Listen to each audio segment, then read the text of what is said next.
So students, in this lecture we'll see about the diagram of example of flow control. So yesterday what all I had told about 8 segments that are exchanged between the client and server. This diagram is going to illustrate that particular 8 segment. You can see here segment 1, segment 2, segment 3, segment 4, segment 5, segment 6, segment 7, segment 8. Okay, that we have discussed. Then I have told the first segment is from client to server. You can see here from 1 is from, we said, client to server is 1, and the initial sequence number is 100. Then RWND is 800 bytes. Okay, buffer size. Okay, buffer size 800 bytes. Then second segment is from server to client.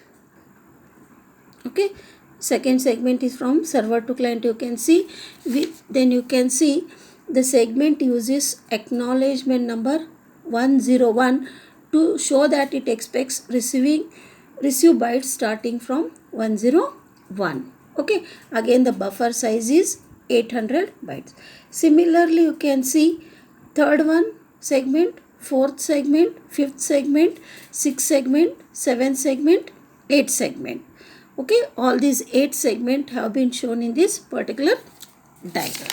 Okay, so next we'll see about syndrome created by the receiver. So whatever is a silly window syndrome will be created by receiving TCP if it is serving an application program that consumes data slowly. For example, 1 byte at a time.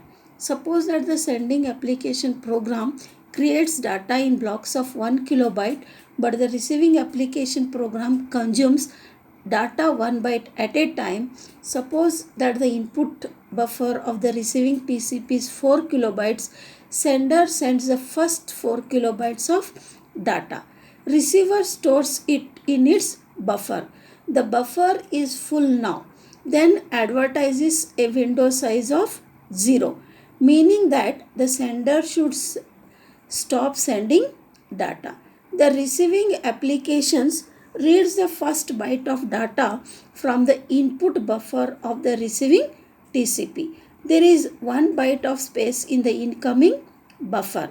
Receiving TCP announces a window size of 1 byte, meaning that the sending TCP eagerly waiting to send data, takes the advertisement as good news and sends a segment carrying only 1 byte of data. Though this procedure will continue, consumption of 1 byte of data takes place and a segment carrying 1 byte of data is sent. There is an efficiency problem and silly window syndrome. So what is the solution to this is to prevent silly window syndrome created by an application program that consumes data more slowly than they arrive.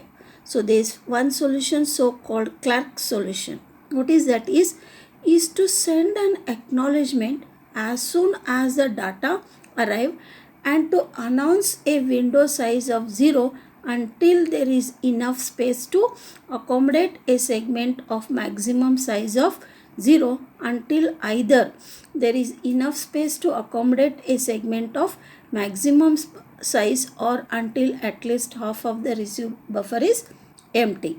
To delay sending the acknowledgement means that when a segment arrives, it is not acknowledged immediately. The receiver waits until there is a decent amount of space in its incoming buffer before acknowledging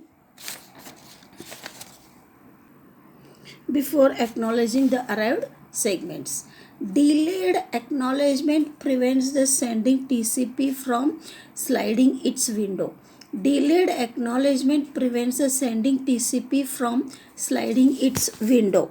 Once the sending TCP has sent the data in the window, it stops, which kills the syndrome. Next, we'll see about advantage of delayed acknowledgement. It reduces traffic. To receiver does not have to acknowledge each segment. The disadvantage is delayed acknowledgement may result in the sender unnecessarily retransmitting acknowledged segment. Then whatever are the advantages and disadvantages, they are balanced by this protocol. The acknowledgement should not be delayed by more than 500 milliseconds. So next we'll see about error control. So TCP is a reliable transport layer protocol, meaning that an application program that delivers a stream of data to TCP to deliver the entire stream to the application program on the other end in order without error and without any part lost or duplicated. So reliability using error control is provided by TCP. Error control includes mechanism for detecting and resending corrupted segments, resending lost segments, storing out of order segments until missing segments arrive, and detecting and discarding duplicated segments. Error control in TCP is achieved through the use of three simple tools: checksum, acknowledgement, and timeout. Next we'll see about checksum. Each segment includes a checksum field that is used to check for a corrupted segment. The segment is discarded by the destination TCP and is considered as lost if a segment is corrupted, as detected by an invalid checksum. TCP uses a 16-bit checksum that is mandatory in every segment. Next, we'll see the acknowledgement. TCP uses acknowledgements to confirm the receipt of data segments. Control segments that carry no data but consumes a sequence number are also acknowledged. ACK segments are never acknowledged. So next we'll say about acknowledgement type. TCP uses only one type of acknowledgement, cumulative acknowledgement, but selective acknowledgement is used by TCP implementations today. Now, what is cumulative acknowledgement, ACK? TCP was originally designed to acknowledge receipt of segments cumulatively. The receiver advertises the next byte it expects to receive, ignoring all segments received and stored out of order, referred sometimes to as positive cumulative acknowledgement or ACK. The word positive indicates that no feedback is provided for or discarded, lost or duplicate segments. 32-bit acknowledgement field in the TCP header is used for cumulative acknowledgements, and its value is valid only when acknowledgement flag bit is set to 1. Next, selective acknowledgement, which is in short called SACK. Cumulative acknowledgement is just called ACK. Okay, so in SACK, selective acknowledgement, more and more implementations are adding another type of acknowledgement called selective acknowledgement or SACK. A SACK does not replace an acknowledgement but reports additional information to the sender. A SACK reports a block of bytes that is out of order and also a block of bytes that is duplicated, that is received more than once. SACK is implemented as an option at the end of the TCP header, as there is no provision in the TCP header for adding this type of information. SACK is implemented as an option at the end of TCP header. Next we'll see about generating acknowledgements. The question is, when does a receiver generate acknowledgements? So there are several rules that have been defined at the time of evolution of TCP. Most common rules will be discussed here. Order of a rule does not necessarily define its importance. Then first point is, when end A sends a data segment to end B, it must include piggyback and acknowledgement that gives the next sequence number it expects to receive. Whatever is this rule decreases the number of segments needed and therefore reduces traffic. 2. When the receiver has no data to send and it receives an in-order segment, expected sequence number, and previous segment has already been acknowledged, receiver delays sending an acknowledgement segment until another segment arrives or until a period of time which is normally 500 millisecond that has passed. Receiver needs to delay sending an acknowledgement segment if there is only one outstanding in order segment. This rule reduces ACK segments. Third one is when a segment arrives with a sequence number that is expected by the receiver and there has not been acknowledgement of the previous in order segment, immediately the receiver sends an ACK segment. There should not be more than 2 in order unacknowledged segments at any time, which prevents the unnecessary retransmission of segments that may create congestion in the network. 4.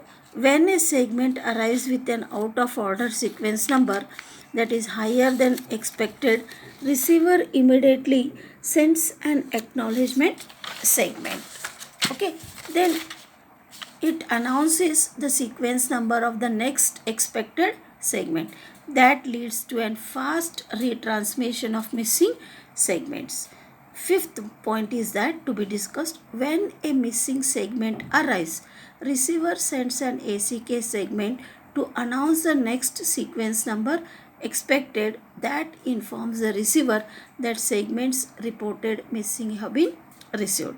Sixth point is if a duplicate segment arrives, receiver discards the segment but immediately sends an ACK indicating the next in order segment expected and solves some problem when ACK segment itself is lost. Next is retransmission. Retransmission of segments is the heart of the error control mechanism. When a segment is sent until it is acknowledged, it is stored in a queue. When the retransmission expires or when the sender receives 3 duplicate acknowledgements for the first segment in the queue. Okay. When the retransmission expires or when the sender receives 3 duplicate acknowledgements for the first segment in the queue. Okay. Next we'll see about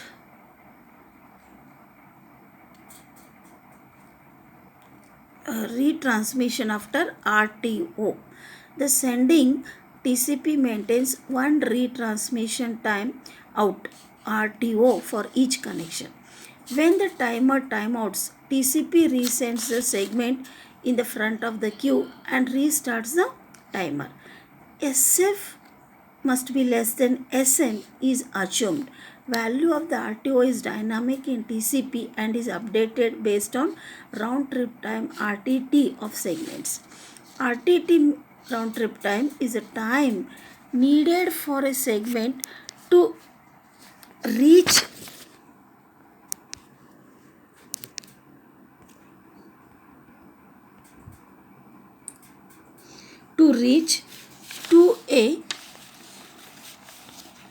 to a destination and for an acknowledgement to be received.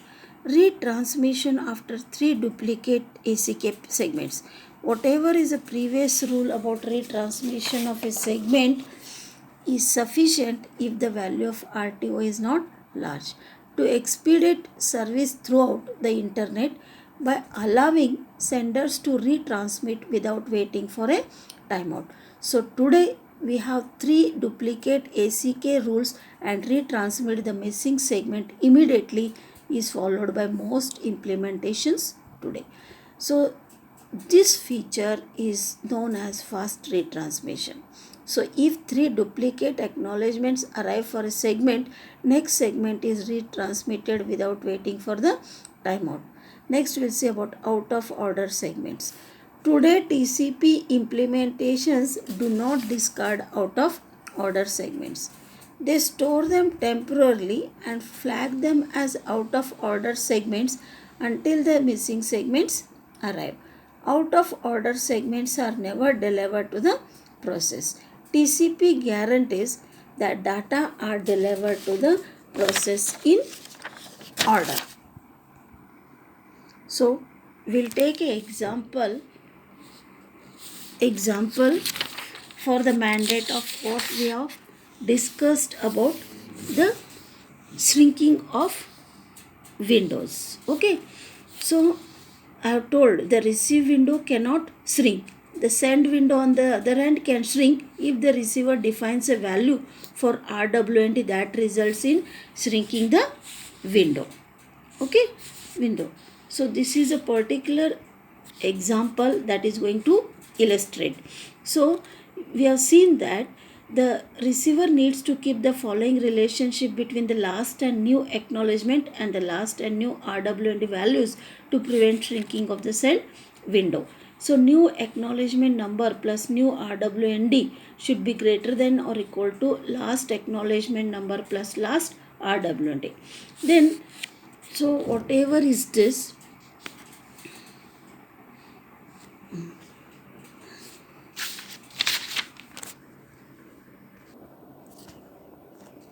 so this example is going to show the shrinking of windows. So there are two parts, part A and part B. Part A, the window after the last advertisement. Part B, the window after the new advertisement window has shrunk. So whatever is this part A of this particular figure, it shows the values of the last acknowledgement and RWND. You can see last received acknowledgement number 206, last advertised RWND is 12. Okay, then whatever is this part B, it shows the situation in which sender has sent bytes 206 to 214. It has sent from 206 to 214. You can see 206 to 214. Okay, 214. Is it clear? Then bytes 206 to 209 are acknowledged and purged. So you can see here bytes 206 to byte 209 are acknowledged and purged. Then whatever is a new advertisement, however defines a new value of RWND equal to 4. You can see here RWND is equal to 4. Okay, you can see new advertisement RWND is equal to 4, in which 210 plus 4 should be less than 206 plus 12. When the send window shrinks, it creates a problem by 214, which has already been sent, is outside the window. You can see this 214 which has already been sent, but it is outside the window. So whatever is this relation, it before forces the receiver to maintain the right hand wall of the window to be shown as shown in part A, because the receiver does not know which of the bytes 210 to 217 has already been sent. So what is the, how to prevent this is a question. So one way to prevent is to let the receiver postpone its feedback until enough buffer locations are available in its window. So in other words, the receiver should wait until more bytes are consumed by its process to meet the relationship. Okay, so I'll stop here. I'll continue in the next lecture.